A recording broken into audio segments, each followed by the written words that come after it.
2791 Single blemish. Hidden in the darkness, Sunny was leaning on the wall with his arms crossed. There was a grimace on his face, as if he was suffering from a toothache. Which, of course, was impossible. His teeth were notoriously indestructible, not to mention deadlier than most enchanted weapons. He barely ever met abominations whose hide he couldn't bite through. However, sinking his teeth into an idea would be difficult even for Sunny. Ah, that man is impossibly frustrating. A bitter sigh escaped from his lips. Astarion had come to the Immortal Flame Manor uninvited, an unfortunate event, but not an entirely unexpected one. Then, he questioned the authority of the manor's owner, suggesting that he'd do a far better job of ruling over humanity. It would have been great if convincing everyone that he was a superior ruler was what he had truly been after. However, Astarion had never really intended to present himself as a better choice for the throne than Changing Star, not during this council, at least. All he had wanted to do was to tear her down. He wanted to hurt the idea of Nephis, the last daughter of the Immortal Flame clan. It did not even matter how severe the damage was. In fact, all he needed was to put a single blemish on an otherwise pristine surface of her esteem. That blemish, even if it was a small scratch, could become a festering wound from which seeds of doubt would sprout. He did not need the champions of the human domain to lose faith in Nephis, he just needed them to leave the manor with a vague hint of uncertainty in their hearts. His insidious aspect would do the rest. After all, Astarion did not aim to convince anyone, he only aimed to subjugate them. However, their conviction had to be compromised first to achieve that. It is a bit funny, really.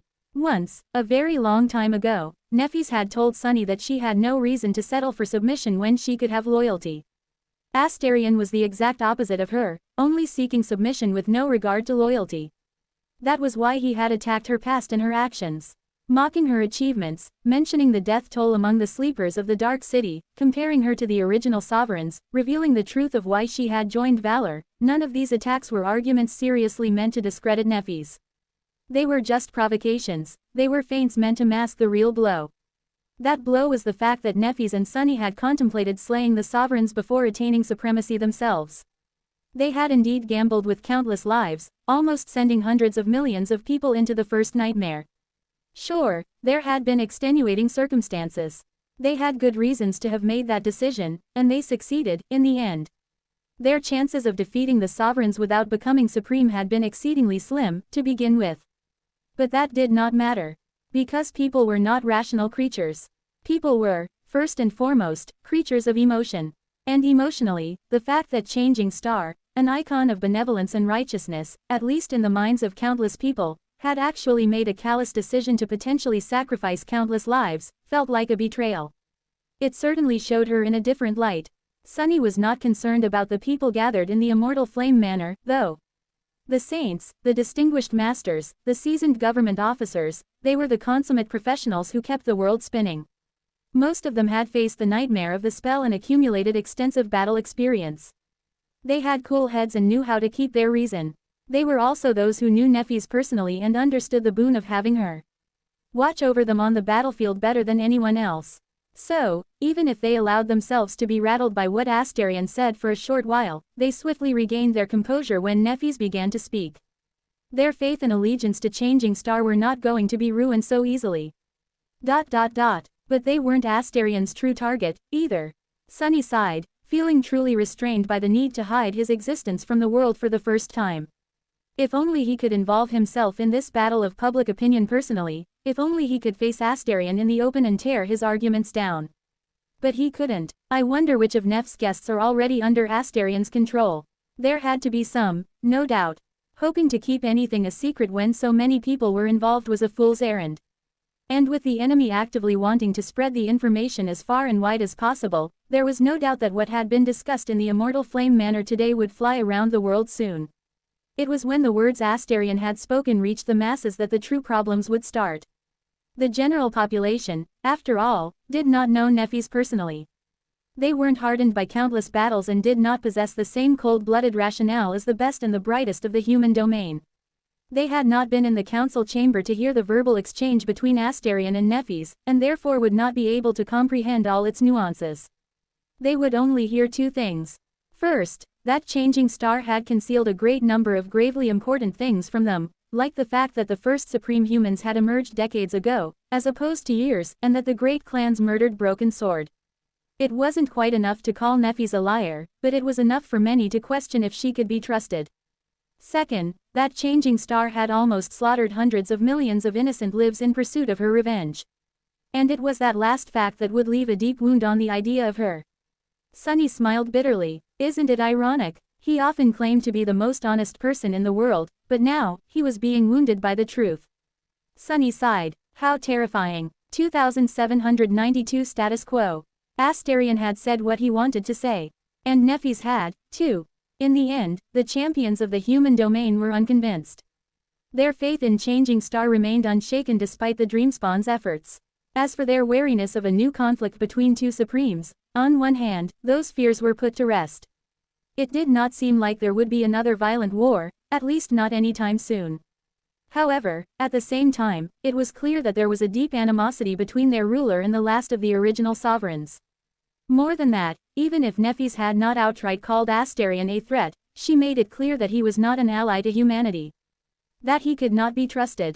Some had known it, already. Others were only learning it now. In any case, the council had served its purpose. The leading figures of the human domain had been informed of the situation and witnessed a verbal clash between the Supremes with their own eyes. Eventually, they were dismissed and left the Immortal Flame Manor. Only a few people stayed behind. On one side of the hall, Nephis and the members of her cohort remained in their seats. Across from them, Astarion was still leaning back in his chair, his legs crossed. Sunny quietly emerged from the shadows. Did you enjoy yourself? Astarion gave him an amused glance. Enjoy myself? He pondered the question for a short while. No, not particularly. To be honest, I don't really enjoy much of anything, unless I remember to make myself enjoy it. The answer solidified Sunny's suspicion that Astarion did not experience emotions as ordinary people did. In fact, it seemed that he did not feel anything at all. Perhaps he had always been that way, or maybe it was the result of having purposefully neutered his heart with the powers of his aspect. Now, Astarion only seemed to feel emotions that he chose to conjure, or stole, like a sinister spirit that fed on the emotions of the others. Sunny sighed. That's a pity. I hoped that at least somebody would enjoy that distasteful performance. Astarion chuckled. Well, I'll have to admit it then. It was a bit fun, ruffling your feathers like that. He looked at Effie. Saint Athena, it is a pleasure to see you again. We didn't get a chance to chat the last time. How is your son? Little Ling is such a precious boy. I hear that he is busy studying right now.